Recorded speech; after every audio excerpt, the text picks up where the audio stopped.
everyone, and welcome to A Stitch in Time. Today is Wednesday. It is September 15th, 2021, and this is episode 193.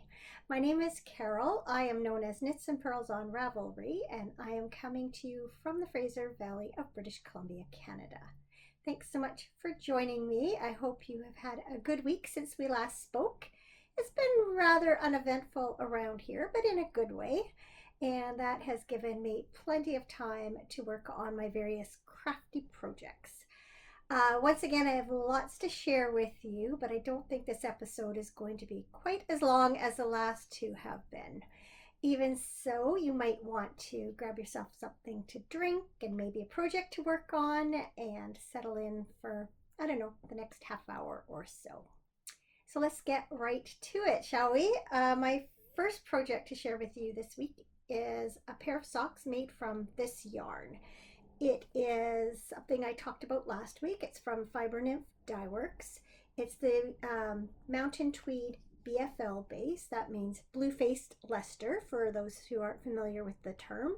And this is the River Rocks colorway. So it's got some really nice colors in here, kind of a pale creamy yellow and a couple of shades of kind of burgundy, dark green. Really love this. And I am pairing it up with this mini of undyed Mountain Tweed, and this I'm going to use for the heels. So I am knitting these socks for Fiber Nymph Dye Works Nature Make Along, and the theme for last month and this month is sea, which actually encompasses any sort of reference to water. So certainly River Rocks fits right in.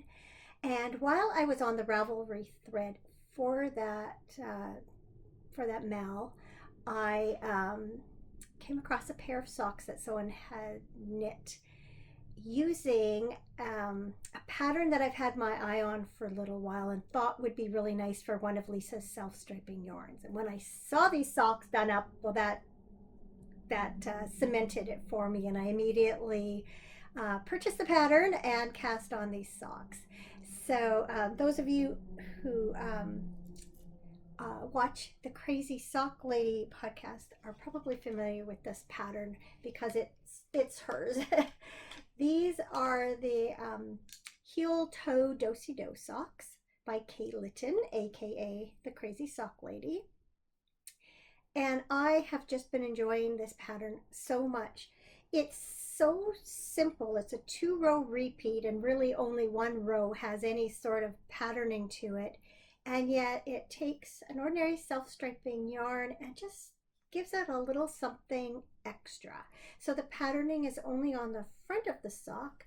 The remainder is just plain.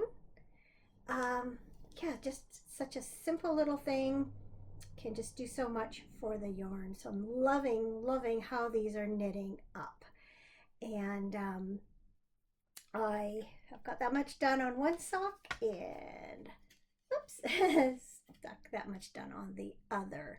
I've had more time to work on these this week than I expected. On Monday, I went over to my daughter and son-in-law's place. They had someone coming to change the gas meter sometime between noon and 4. Don't you love it when they do that to you? So I got there just before noon, and of course the guy didn't show up until 4 o'clock, almost to the minute. That gave me lots of time to just sit and knit and keep company with their dogs. And then I went and picked up my youngest granddaughter from school right across the street from where they live. And then I also had a chance to visit with the older grandkids too when they got home from their schools. So, you know, not a bad way to spend an afternoon. Meant I didn't have to, you know, be at home doing housework or something. So anyway, yeah, loving how these are working up. And I'm going to have lots of time to work on these over the next couple of weeks because I'm going to be doing some travel in the car, and I always like to keep busy while I'm riding in the car. So should see significant progress on these next time I record. So I do have another pair of socks to show you. I can't take full credit for these. Not last weekend, but the weekend before, I told you our family had come over for supper, and my daughter Jessica was looking for something to knit. So I grabbed some sock yarn, and she cast this pair of socks on, did the ribbing and just a little bit more. And I've just been picking these up now and again just to when I need something mindless. It is Peyton's Croy FX in the Cadet Colors colorway. I'm not sure if it's color 2020. There's so many numbers on there, so I'm not sure. Yeah, I don't know. Doesn't matter. So I am ready. I'm making these for Cameron, and because there's not as much yarn on these skeins as in sort of a regular fingering weight, these are a bit heavier. I'm knitting these on a 2.5 millimeter, which is much bigger than my usual 2 millimeter that I use for most of my socks. And I cast on 64 stitches, which is what I would normally cast on for one of my regular socks. But for Cameron socks, I would normally do 72 on a 2 millimeter when it's a finer yarn. So in any case, I've got to look. I'm not sure if I have enough yarn to do another inch before I do the heel, or if I should do the heel now. Need a little bit of need to do a little bit of investigating at the other times I've knit with this yarn for men's socks. In any case, what I'm going to do is take yarn either out of the other end of this ball or from the second skein of this yarn and do a short row heel with that, so that I don't break up the striping sequence on the front of the sock. So yes, I'm either an inch away from doing the heel on these, or I'm right there. This is a 7-inch cuff right now. Usually when I do a short row heel, I'll try to do an 8-inch cuff, but like I say, I may not have enough yarn to do that. I have a feeling too, I know I made a pair of socks for my brother-in-law out of this yarn. I think it was for last Christmas, and I'm pretty sure I ended up having to buy an extra skein to have enough to finish his socks. So I think one of these skeins may not have even quite the full 50 grams, and I didn't weigh this before Jessica started, so I'm not sure. So anyway, nothing too exciting, but a good way to just pass some time. I can't stand, sitting there with my hands idle if I'm watching TV or talking on the phone or having a chat with someone or riding in the car. I've got to have something to keep my hands busy. Okay, the final knitting project I have to show you this week is once again my Night Shift Shawl by Andrea Mowry. I have continued, whoops, I just jiggled the camera there. I have continued to really enjoy working on this project. I have all the yarn in this box here that it came in. Got all those fun colors.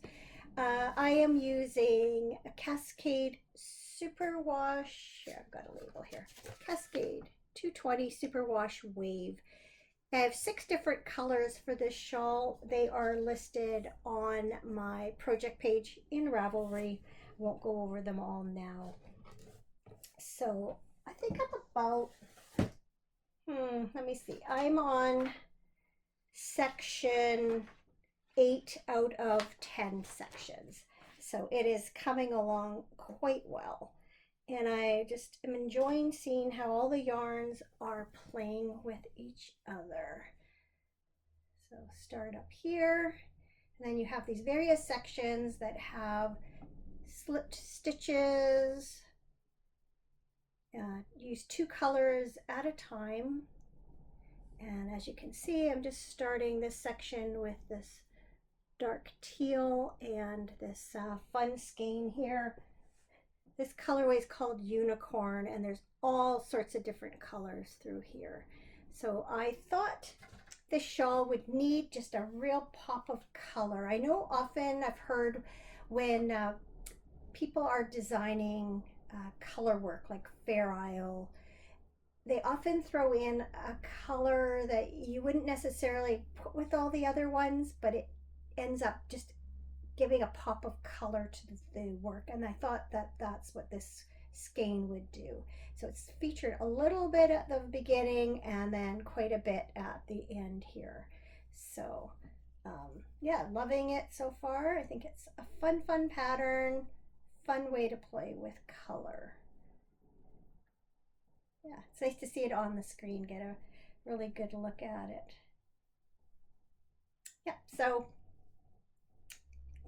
highly recommend that if you just want something, again, not too, don't have to think about it too much, and it works up pretty quickly because it's worsted weight yarn. Speaking of things that work up quickly, this week I have 2 finished woven scarves to share with you.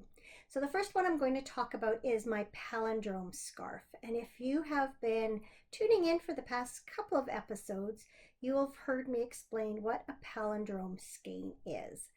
But in case you are new, I will explain it really quickly. So a palindrome skein is one such as this.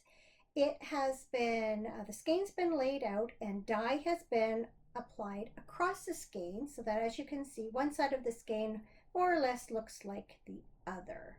Now, interestingly, if you were to fold the skein up in a different area, that idea of it being a palindrome skein is much less obvious.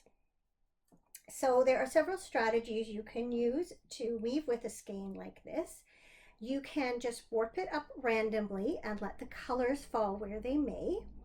You can also warp it up in such a way that you can have some striping going on. So for instance, you might have sections of this pink alternating with sections of the blue, and here you would see the orange and part of the green or the blue might stripe, but definitely this would be a very obvious striped area. Or you can retain the color blocks and warp it up in such a way so that along the length of the warp you end up with blocks of color such as this. And that is what I chose to do with my palindrome skein that I wove this scarf out of. By the way, this is a one-of-a-kind skein of Tough Love Sock by Sweet Georgia Yarns.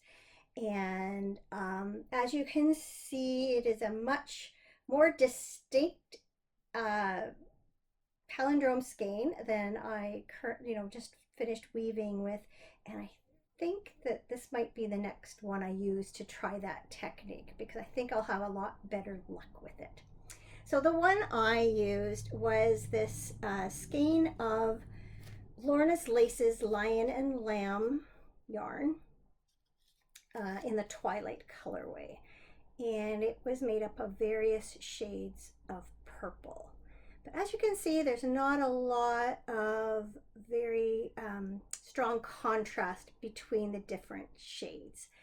So this on Ravelry was listed as an Aran yarn, and so I decided to warp it up on a much bigger heddle than I normally use. So this is a 5-dent reed, which means there's 5, when you warp it up, there'd be 5 strands per inch. Normally in the past, I've done my worsted weight skeins on a 7.5 dent reed. You can see there's quite a difference between the two. And I think that's where part of my problems lay with this project. As you can probably tell, the way I'm talking, it wasn't my greatest success. So my initial thought was to weave this yarn with a navy yarn, with a navy weft, and I ordered a sport weight yarn to do it with, Cascade 220 Sport. And I'm not sure why I thought a sport weight yarn would be a good idea. Maybe I thought that it would show off the warp more, but in fact what happened is it covered it up more. So really couldn't see the colors of the warp coming through. So then I ended up, after some experimentation, using this color of Cascade 220 Heathers. This is color 9559, light or pale blue heather. And even though they call it pale blue, it actually has quite a lavender blue, purpley cast to it. So I thought the colors worked well together. And they did. You know, there's nothing wrong with how the colors go together. The problem is that I also decided, rather than just weave one strand at a time, I wove two strands. So it made for a much thicker, higher, like thicker weft with each pass. And that also served somewhat to obscure the warp, so that the true colors of this yarn never really got a chance to shine through. So I think it was a combination of spreading them out too thinly across the warp, using that 5 dent reed, plus having the two strands of the Cascade 220 for each pass with the weft. They just got obscured. So I wasn't sure after it came off the loom if I was going to be able to see any color variation at all, but actually you can. You can see, for instance, the section here and the section here are darker than these sections here. So it did work in that sense, but it's very subtle. So once I took this off the loom, I took a good look at it, and I found the place where if I folded it in half, the colors on either side of the scarf would line up.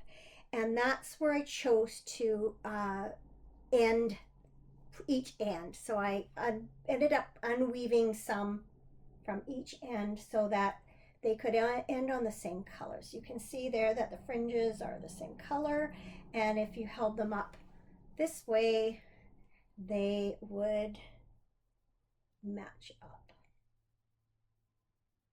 Hopefully you can see that.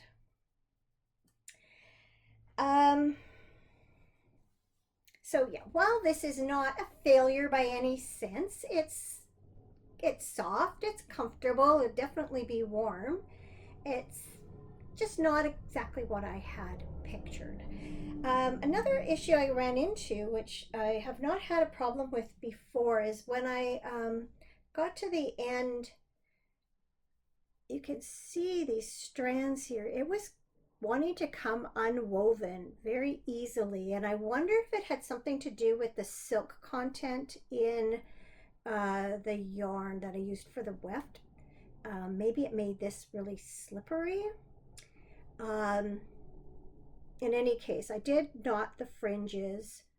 If I were to do it again, I would do a hem stitch in to begin with, just to secure those ends better.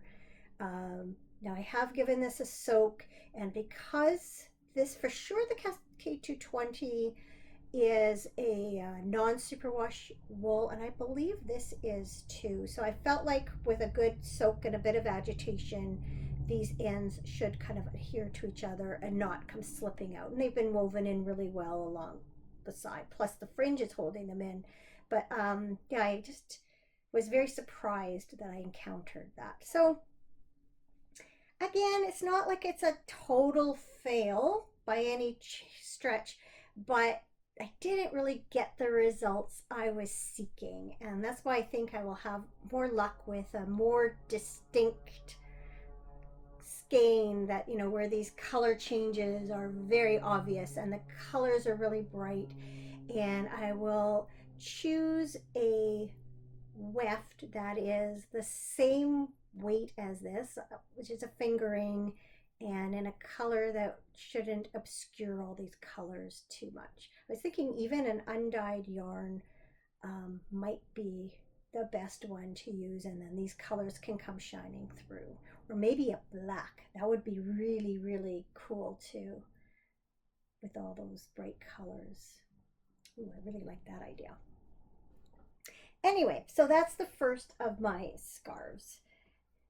Definitely be warm. I don't know if I said that already. It's thick and it's definitely going to be a nice warm scarf. It's not quite as drapey as other ones I've made, but I think that's because of this thicker, the way I use the 2 strands for the weft. It's just much more dense and heavy.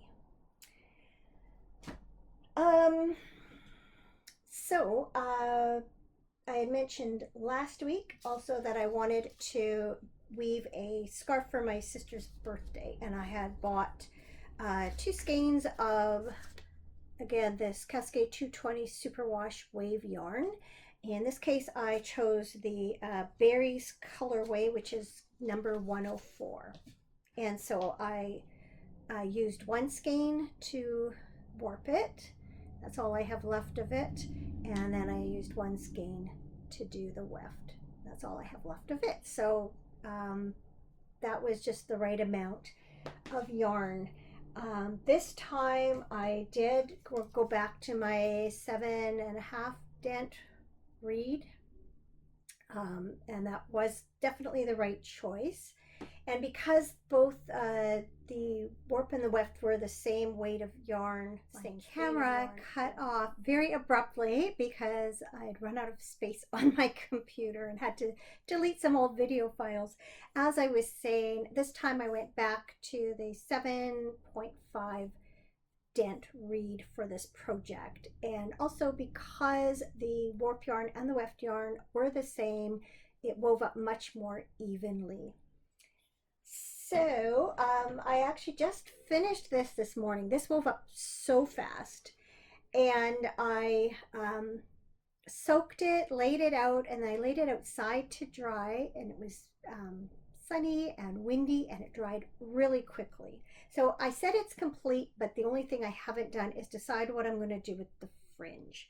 So here it is. So what I did is, you can see that well, I'm going to go to this part. I think it's easier to see. Whoops. You can see that in the warp there are some very distinct areas of color changes. That's where all the different warp threads lined up from the skein. Now I was a little bit disappointed because the skein that I used for the weft did not have as many color changes to it that were this obvious.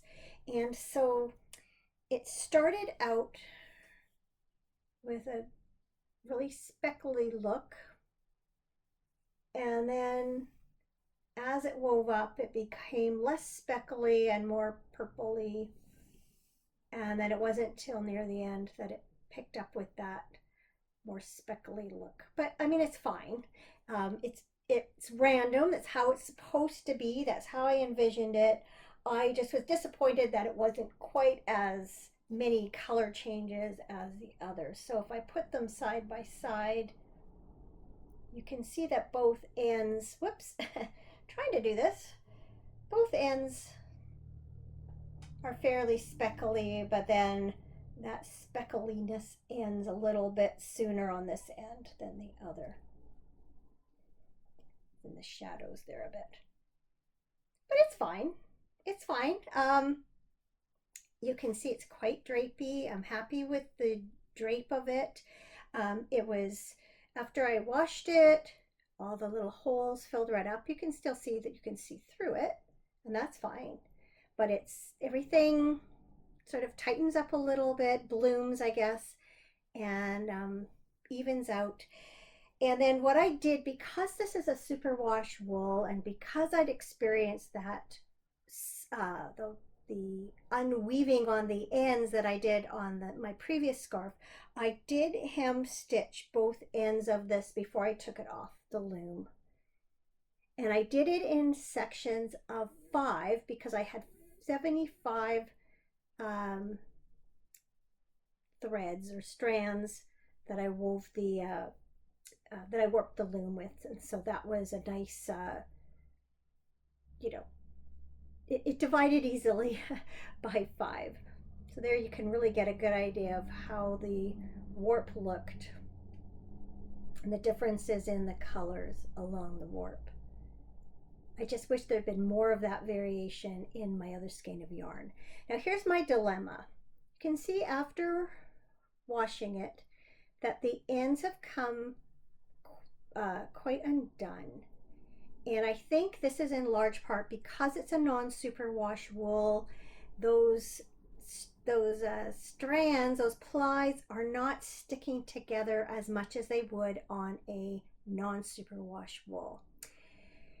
And I really don't want it to start looking like this. And I'm not sure that if I cut it, if they will, you know, behave themselves. And so I am tempted to do some sort of finish.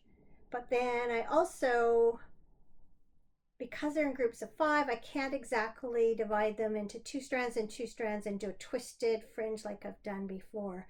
But actually, as I'm looking at it, I'm thinking there's no reason I couldn't just twist the 5 together and then do a knot on the end. And even if it's not a super tight twist, it would be somewhat, and because the yarns themselves are plied, it would give kind of a neat color, like because they're plied in different colors. It might be kind of a neat finish.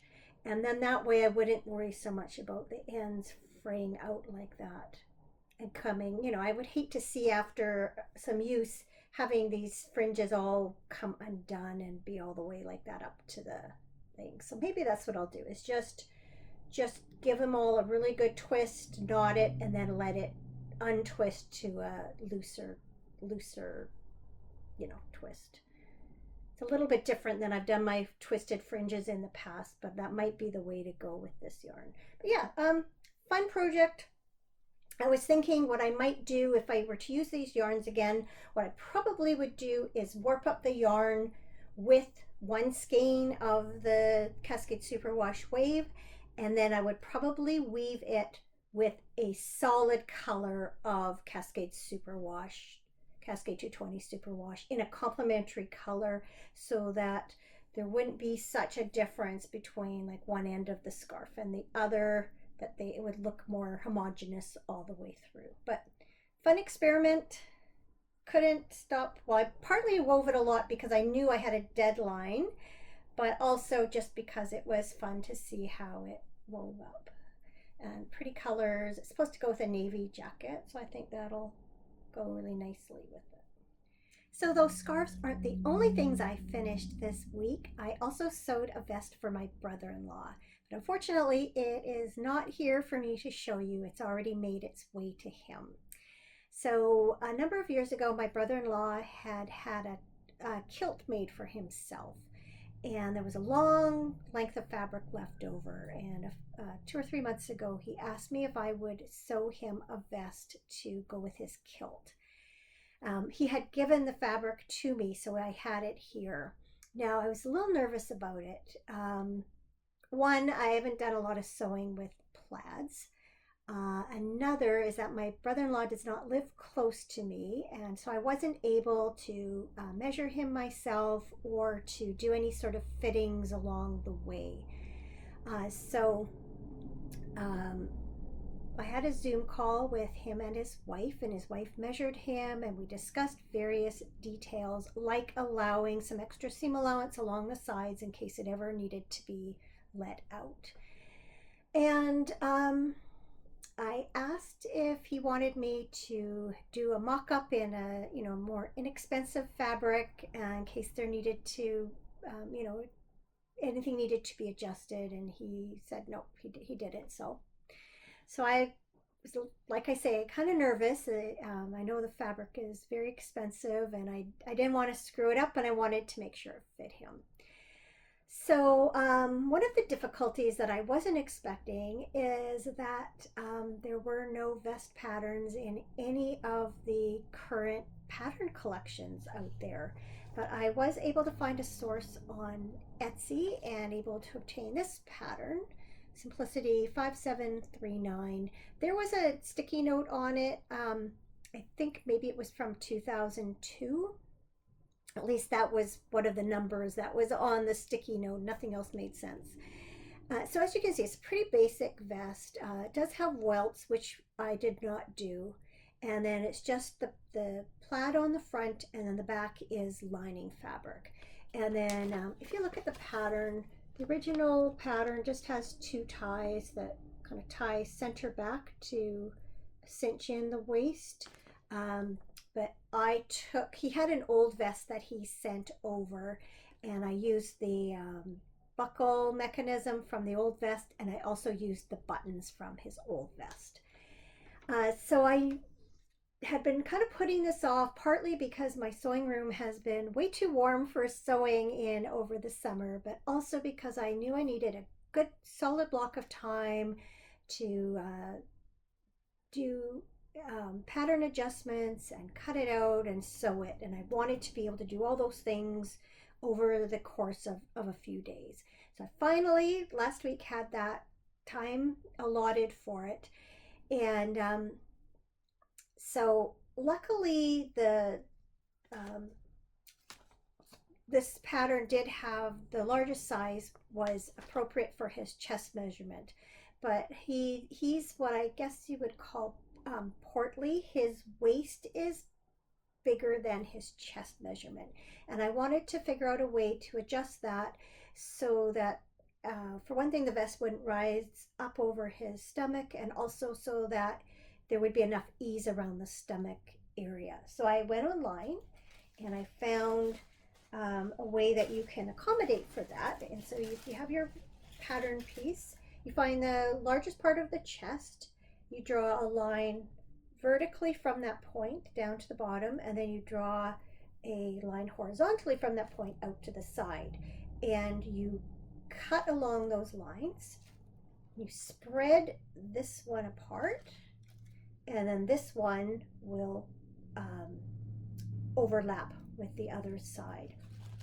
So I gave it an extra inches worth of fabric on each side of the vest, and then you redraw the lines because you're losing length over here.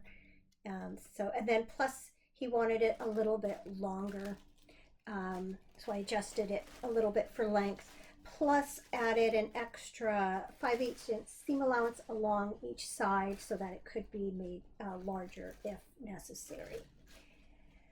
So then once I had all that figured out, I cut out the tartan. Here's the tartan. It's the Baird Ancient Tartan. Now, apparently, I didn't know this, apparently clans have 3 tartans. One is the ancient, one is the modern, and one is the weathered. And I think this is the nicest of the 3, and obviously he did too. So nice colors in it. So yeah, I cut out the vest, and once I cut out one side of it, I used that as the guide for cutting out the second side so that all the plaids would match everywhere. And then the back is just done in lining fabric. And then I goofed up because I went to buy the lining fabric and forgot that I was going to need to cut out 2 back pieces with the lining fabric. So I cut it out one, and then I had to go back to the store and get more. It all worked out fine. And then that day I basted the interfacing to the front of the vest, and then it was all ready to sew the next day. And so over the course of the next day, I put it together, and then the next morning I did the buttonholes, and then later on that day I sewed on the buttons. I'm always very nervous about buttonholes because you can ruin a finished garment very easily if you muck up the buttonholes. I was really happy to see my machine had like a keyhole buttonhole on it, which is what his old vest had also, and they do look really nice. And it was a shank button that was going on, so those are really nice to do on shank buttons. shank buttons. For you those you don't know, there's the flat button, and then there's the kind that have the little loop on the back that you sew onto the fabric. That's a shank button, and they do work really well with these keyhole buttonholes. So anyway, I was really impressed with how nicely my machine did up the buttonholes, and so obviously I practiced before I did it on the vest, and they went in really nicely. So I was very happy with the overall vest. Just very nervous about whether or not it would fit.